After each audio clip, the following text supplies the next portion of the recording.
We've looked at the historical evidence for the resurrection, these 5 facts: a death by crucifixion, ladies find the tomb empty, independent multiple appearances alive after death, the violence endured by the eyewitnesses, enemies and skeptics converted, and the early spread of Christianity. And we've seen that the resurrection is the best explanation for all of this evidence. Then we've looked at the alternate theories, the 5 lemma, that it was a legend, that they were liars, that there was a lot of hallucinations, the liberal view that it was just a phantasm. And we've seen that that doesn't explain the evidence, and these approaches do not fit the facts. And if you were to approach any other historical event with the same kind of approach that these alternate theories take, you would be left with such radical skepticism that you pretty much couldn't know any history at all. We now come to our final L, which is Lord.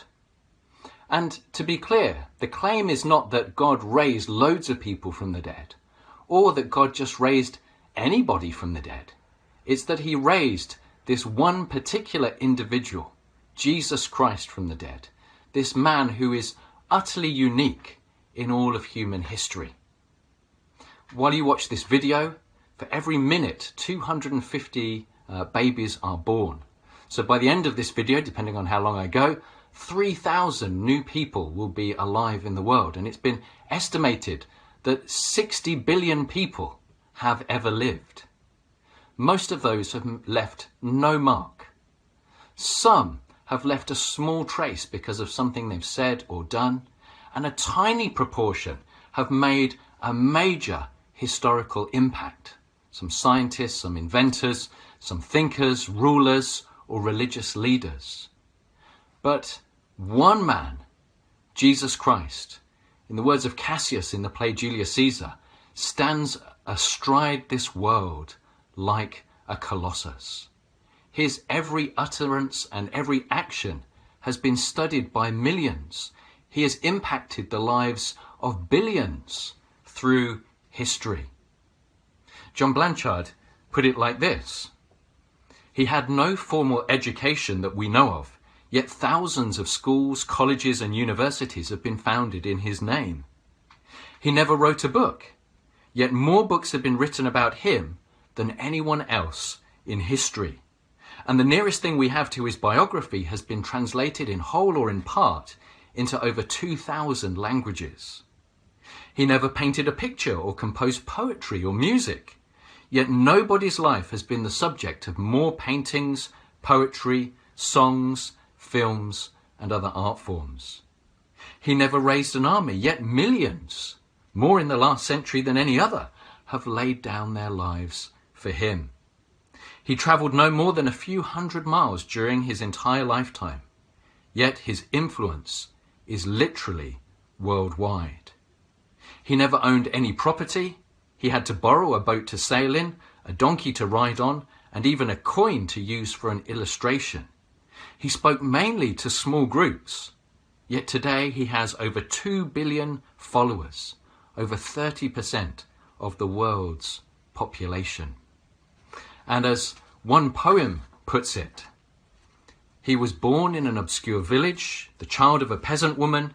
He grew up in another obscure village where he worked in a carpenter's shop until he was 30. He never wrote a book. He never held an office. He never went to college. He never visited a big city. He never travelled more than 200 miles from the place where he was born. He did none of the things usually associated with greatness. He had no credentials but himself. He was only 33 when his friends ran away. One of them denied him. He was turned over to his enemies. He went through a mockery of a trial. He was nailed to a cross between 2 thieves. While dying, his executioners gambled for his clothing, the only property he had on earth. When he was dead, he was laid in a borrowed grave through the pity of a friend. 19 centuries have come and gone, 20 now, and today Jesus is the central figure of the human race and the leader of mankind's progress. All the armies that have ever marched, all the navies that have ever sailed, all the parliaments that have ever sat, all the kings that have ever reigned put together have not affected the life of mankind on earth as powerfully as that one solitary life. If there is a God, and if he came into the world that he had made, what would he look like? There is only one candidate out of 60 billion, and that is Jesus. There is no one else even in the same ballpark. His life fulfilled prophecy.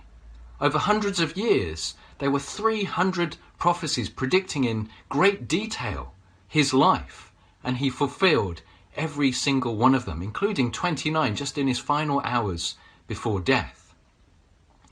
His biography, written in the book, the Bible, is unique among all historical documents. The Bible has been translated into more languages than any other book and read by more people than any other book. His birth is unique. Maybe you're skeptical about that, but his birth every year is celebrated by billions, and his birth literally divides the whole of history into two, before and after. His teaching is unparalleled in all of human history. No man ever spoke like this man. His life is unequaled in his purity and perfections, in the deeds that he accomplished. The claims that he made about himself and what he had come to do were so extraordinary that he can only be a liar, a lunatic, or the Lord. And his death was unique, not because he died by crucifixion, thousands others did, but because this, he said, was his whole life's purpose, that he had come to die. He predicted his death throughout his life. His death was prophesied before he was even born, and his death impacted more lives than any other event in the whole of human history. So much so that the instrument of torture upon which he died has become the most recognized symbol in the whole world, giving hope and blessing to millions. We're going to look at some of these things in future videos, but it was this man who was raised from the dead. When asked what sign he would give to prove who he was, he said, "I will be raised in 3 days." He was declared to be the Son of God with power by the resurrection from the dead, the Bible says. And I'd encourage you to examine the historical evidence and to think deeply about all of these things, this unique event in history, this unique individual in all of mankind's history. God has not given an unassailable argument as proof. He gave an unassailable person, and he raised him from the dead.